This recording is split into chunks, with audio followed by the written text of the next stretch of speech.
और अब हम बात करेंगे उस मर्डर मिस्ट्री की, जो कि अब मिस्ट्री नहीं रही, लेकिन उसको लेकर रोज नए खुलासे हो रहे हैं। कैसे केतन की हत्या की सिया और चेतन ने मिलकर, इसे लेकर पुलिस ने आज बकायदा बयान दिया है। लेकिन बड़ी बात यह है कि चेतन और सिया की इस मर्डर की कहानी भारत से दूर अब चाइना तक पहुंच गई है। वो आगे आपको दिखाऊंगी, लेकिन पहले तस्वीरें आपको दिखाती हूं। तस्वीर भले ही शनिवार की है, लेकिन न्याय की मांग केतन का परिवार आज भी कर रहा है। ये तस्वीर जरा देखिए। शादी के नाम पर जो धोखा हुआ, उसका गुस्सा लोगों में है, जो सड़कों पर दिखा, और हाथों में मोमबत्ती लेकर केतन के परिवार और स्थानीय लोगों ने कैंडल मार्च निकाला न्याय की मांग।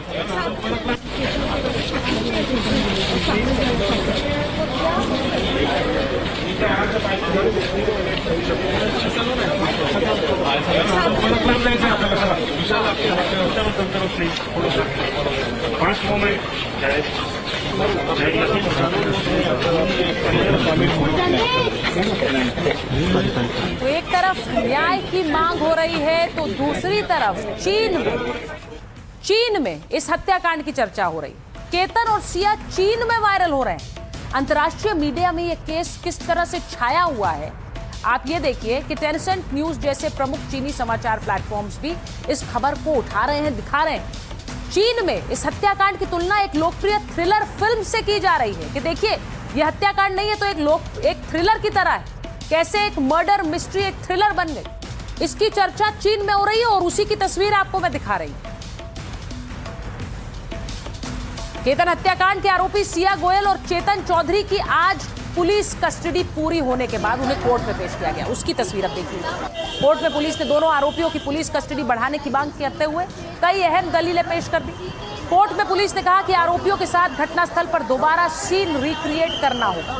सिया ने जो केतन का पासपोर्ट फाड़कर जला दिया है, हम उसे ढूंढ रहे हैं। आरोपी चेतन चौधरी ने हत्या के बाद अपने कपड़े बदल लिए थे, उन कपड़ों से सुराग मिल सकता है। हत्या के बाद भी दोनों आरोपियों के बीच फोन पर बातचीत हुई थी, इसकी जानकारी अभी पता लगानी है, इसलिए 7 दिन की पुलिस हिरासत चाहिए। वहीं बचाव पक्ष ने भी गिरफ्तारी को अवैध बताते हुए पुलिस कस्टडी का विरोध किया। हालांकि कोर्ट ने दोबारा दोनों को 5 दिन की पुलिस कस्टडी में भेज दिया है, तो 3 जुलाई तक अब दोनों कस्टडी में रहेंगे।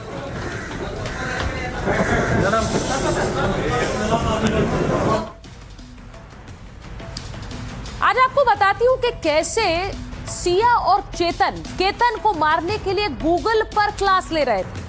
हत्याकांड को शातिर तरीके से अंजाम दिया गया। सोची समझी प्लानिंग के तहत केतन को धक्का दिया गया। मर्डर के लिए सिया और चेतन ने कई प्लान्स बनाए थे। दोनों ने देखा कि कौन से तरीके से वो बच जाएंगे, किस तरीके से वो बाद में पकड़े नहीं जाएंगे। गूगल, यूट्यूब पर दोनों ने हत्या के तरीके सर्च किए थे। देखा कि ऊंचाई से गिरने पर मौत की कितनी संभावना है, कौन से तरीके से हत्या करने पर वो सुरक्षित बच सकते हैं लेकिन केतन नहीं बचेगा, किस तरीके में पकड़े जाने का खतरा सबसे कम होगा। कई तरीके देखने के बाद लोहागढ़ का जो प्लान है उसे फाइनल किया गया। वारदात से पहले सिया चेतन ने बकायदा मीटिंग की और मीटिंग में सिया को किले के उस स्पॉट की जानकारी दी जहां से केतन अग्रवाल को नीचे खाई में धक्का देना था। अब डिजिटल फोरेंसिक जांच में कई खुलासे होने की संभावना है। आरोपियों के फोन से सर्च हिस्ट्री निकालने की कोशिश की जा रही है। मर्डर प्लानिंग से जुड़े डिलीटेड चैट्स वो भी निकालने की तैयारी है, जिसमें दोनों ने लोहागढ़ के खास स्पॉट का जिक्र किया था और बातचीत की थी। तो ये सब कुछ पुलिस इस वक्त कर रही है। अब आपको यह भी बताऊं कि सिया गोयल को सीन रिक्रिएशन लेकर पुलिस गई और इस दौरान सिया पता चला कि कैसे चेतन के साथ मिलकर उसने केतन को खाई में धक्का दिया। तो ये तस्वीरें आज आप देखिए।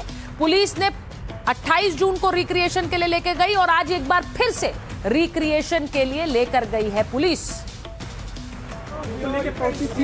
सामने देखिए सिया है,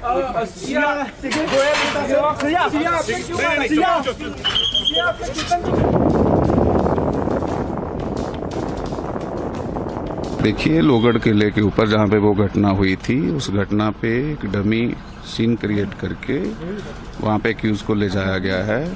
किस रूट से जाके कहाँ बैठे और क्या क्या प्रोसेस घड़ी और घटना कैसे घड़ी, उसको रिक्रिएट किया गया है। उसमें एक्यूज ने बता दिया है।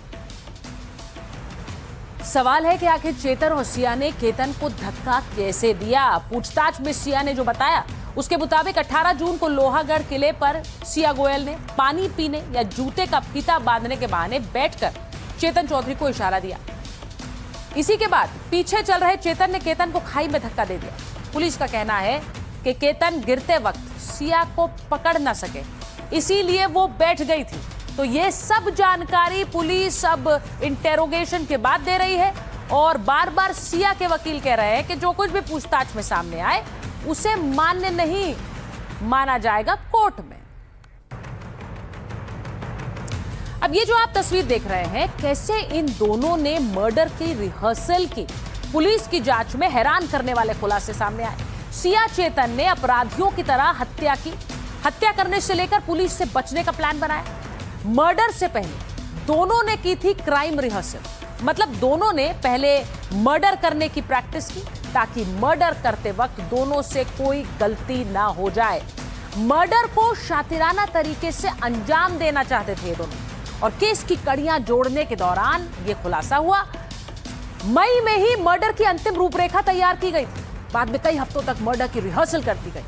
18 जून को वारदात को अंजाम देने से 4 दिन पहले 14 जून को भी सिया केतन को किले पर लेकर गई थी और इस दौरान केतन को मारने की पहली कोशिश हुई। बाद में तय हुआ कि अगली बार चेतन मौजूद रहेगा ताकि केतन अग्रवाल के बचने की कोई गुंजाइश न बच पाए।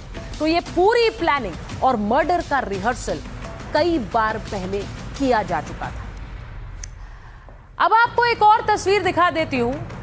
वो तस्वीर चेतन की स्कूटी की है, जो कि पुलिस ने आज पुलिस की इन्वेस्टिगेशन के दौरान सामने आई है। चेतन चौधरी लोहागढ़ फोर्ट इसी स्कूटी से गया था।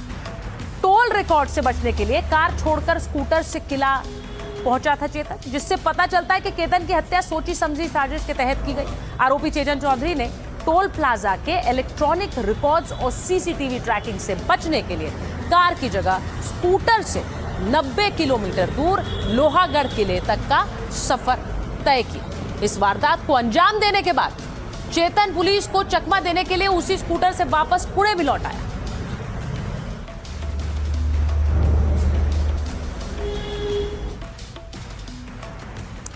आपको यह भी बताती हूं कि पुलिस इन्वेस्टिगेशन अब इन दोनों के फोन कॉल्स की कर रही है। पुणे पुलिस की टेक्निकल सर्विलांस टीम जांच में जुटी है। सिया गोयल और चेतन के मोबाइल की गहन जांच की जा रही है। अब जांच में साजिश का सबसे बड़ा डिजिटल सबूत मिल गया है। कॉल डेटा रिकॉर्ड्स के मुताबिक बड़ा खुलासा हुआ है। 18 जून को लोहागढ़ से जब केतन को नीचे धकेला गया, ठीक 34 मिनट के बाद दोनों की आखिरी बार 34 मिनट पहले दोनों की आखिरी बार बात हुई थी। पुलिस का मानना है कि आखिरी कॉल सबसे अहम है। कॉल के दौरान ही सिया ने चेतन को सारी जानकारी दी। किले के उस खास पॉइंट पर केतन की सटीक लोकेशन, जहां आसपास मौजूद लोगों की मौजूदगी नहीं होने का सिग्नल मिले। ये सब कुछ हुआ, बात हुई कि अब केतन को धक्का देने का सही समय आ गया है और पुलिस सूत्रों के मुताबिक हत्याकांड को अंजाम देने के बाद अपने अपने फोन से 3 महीने का चैट बैकअप दोनों ने हटा दिया। अब पुलिस को सुराग न मिल सके, इसके तहत ऐसा किया गया। लेकिन पुलिस तो फिर से डेटा रिट्रीव कर रही और दोनों के फोन लोकेशन का मिलान कर रही है, जिससे पता लग सके कि आखिरी कॉल के समय क्या कुछ हुआ। ये सारी जानकारी जुटा रही है पुलिस, ताकि कोर्ट में भी प्री प्लान्ड मर्डर के तहत पेश किया जा सके इस मर्डर को। तो ये सब कुछ पुलिस कर रही है इस वक्त, उनकी कॉल डेटा खंगाल कर। अब आपको बताऊं कि पूछताछ में एक और खुलासा हुआ, जिससे पता चलता है कि केतन की हत्या का प्लान जनवरी में ही बन गया था। हैरानी की बात यह है कि इतने समय तक सिया केतन के साथ प्यार की एक्टिंग भी कर रही थी, जबकि उसकी मंशा उसे मारने की थी। अब पता चला है कि सगाई से ठीक पहले चेतन के साथ सिया उदयपुर गई थी। पुलिस के मुताबिक जनवरी के महीने में ये दोनों राजस्थान गए थे, वहां काफी समय तक साथ भी रहे। तो ये भी अब जांच के दायरे में आएगा कि कैसे पहले समय समय पर चेतन के साथ बाहर जाती रही, तो फिर केतन के साथ शादी के लिए हाँ क्यों कहा। केतन अग्रवाल हत्याकांड में कई खुलासे हो रहे हैं और उनमें एक ऐसा खुलासा जिसे सुनकर आप हैरान हो जाएंगे। मर्डर के बाद आगे के लिए भी प्लान बनाया गया था। सिया चेतन ने शातिर बैकअप प्लान तैयार किया था। केतन अग्रवाल को रास्ते से हटाने के बाद की जिंदगी यह भी तय कर ली गई थी। आगे अपराध छिपाने के लिए पूरी प्लानिंग की गई थी। शादी से पहले ही सिया ने केतन से 1 करोड़ ऐंठे थे। शॉपिंग करने के बहाने सिया ने ये 1 करोड़ ऐंठे थे, यानी कि पैसे लेकर उसके बाद इस पैसों से वो शॉपिंग करेगी, ऐसा केतन से कहा गया। जब ये 1 करोड़ ले लिए गए तो केतन ने ये पैसे लेकर चेतन को दे दिए। अब केतन ने तो सिया पर आंख मूंद कर भरोसा किया था, इसलिए पैसे दे दिए, लेकिन वहां ये पैसे सिया ने चेतन को थमा दिए। अब 1 करोड़ रुपए से ही 3 साल तक की प्लानिंग की गई थी। केतन से पैसे लेकर सिया ने शादी की शॉपिंग नहीं की, चेतन को दिए, जिससे चेतन अपना बिजनेस सेटअप कर सके। चेतन चौधरी एक बेहद सामान्य परिवार से था। चेतन ने भरोसा दिलाया कि पैसों से हालात सुधरेंगे, पैसा मिलने के बाद वो आर्थिक रूप से मजबूत हो जाएगा, खुद को वो एस्टैब्लिश कर लेगा, जिससे 3 साल के बाद वो सिया से शादी कर पाए। तो 3 साल की ये खौफनाक प्लानिंग तैयार की गई थी, क्योंकि अगर 3 साल के बाद ये शादी करेंगे तो कोई शक भी नहीं करेगा कि शायद इस रिश्ते की वजह से केतन की हत्या हुई। और इसीलिए ये पूरा प्लान 3 साल बाद शादी का बनाया गया। पैसा इधर से लिया केतन से और चेतन को दे दिया गया। ये सब कुछ सिया करती रही और इसके बाद मर्डर का प्लान बनाया। सवाल है कि इतनी बड़ी साजिश का सिया के परिवार को पता ही नहीं लगा। सिया के परिवार को सिया के खौफनाक प्लान की भनक तक नहीं लगी। सिया ने अपने परिवार को भी धोखे में रखा, क्योंकि ये सामने आया प्री वेडिंग के लिए एयरपोर्ट जाते वक्त सिया और सिया के भाई के बीच एक झगड़ा हुआ था। कैब ड्राइवर ने जानकारी दी कि पुणे से रावेत के बीच सिया और उसके भाई साहिल के बीच विवाद हुआ। कैब ड्राइवर ने बताया कि साहिल सिया को गाड़ी में बैठने के लिए जबरदस्ती मना रहा था। यह भी सामने आया कि केतन सिया की शादी के बाद साहिल और केतन की बहन संजना की भी शादी का प्लान था। और सूत्रों के अनुसार अग्रवाल और गोयल परिवार ने यह तय किया था कि पहले केतन अग्रवाल और सिया गोयल की शादी होगी, जिसके बाद केतन की बहन संजना अग्रवाल और सिया के भाई साहिल गोयल के रिश्तों की बातचीत आगे बढ़ाई जाएगी। और इसी क्रम में अब सिया के परिवार से भी पूछताछ हो रही है। आप इस वक्त साहिल की तस्वीरें देख रहे हैं। सिया के भाई साहिल को भी पूछताछ के लिए बुलाया गया। साहिल एक अहम कड़ी साबित होगा। इससे पहले सिया के परिवार वालों से भी पूछताछ हो चुकी है और सिया की मां कह चुकी है, अगर मेरी बेटी ने मारा है तो उसे भी फांसी दे दो, उसे भी उसी जगह से धक्का दे दो जहां से चेतन क्या कहेंगे? आरोप लगाए जा रहे हैं, क्या कहेंगे आप?